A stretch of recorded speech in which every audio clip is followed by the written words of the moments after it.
first part to the question is that the factors affecting men and women. The factors affecting infertility is, of course, there are many, it's multifactorial. And most importantly, when it comes to treating the problem, we need to find the exact cause of the problem to individualize their treatment. For example, men can be things like low sperm count due to varicocele, or even substance abuse, because nowadays a lot of men are trying to build their bodies and all. So they tend to use some of these androgen kind of supplements which will suppress their sperm production. And and history of sexually transmitted diseases where they cause infection, and overall medical problems too, like obesity, your endocrine issues like hyperprolactinemia. All these things also can affect the man's sperm production.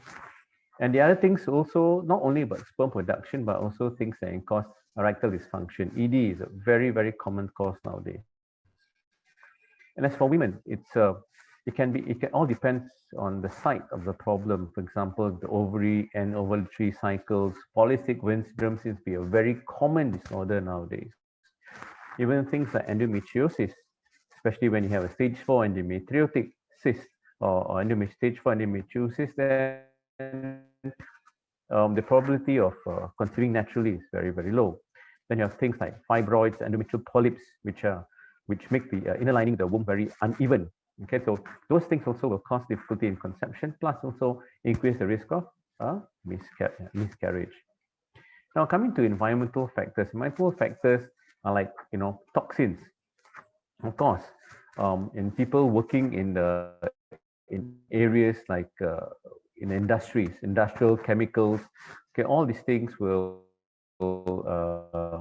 cause infertility. They can impede their chance for having healthy sperms or even eggs.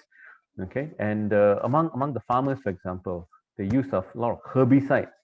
Okay, sorry, pesticides. Pesticides are the ones too, which when you overuse them, then there are chances that you make yourself unhealthy through the direct exposure to the pesticides too, solvents and all.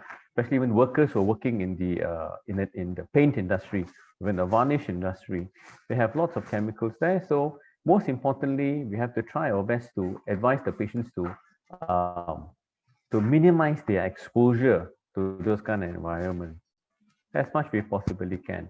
But you must understand a lot of them are working in this industry, so it will affect their income too.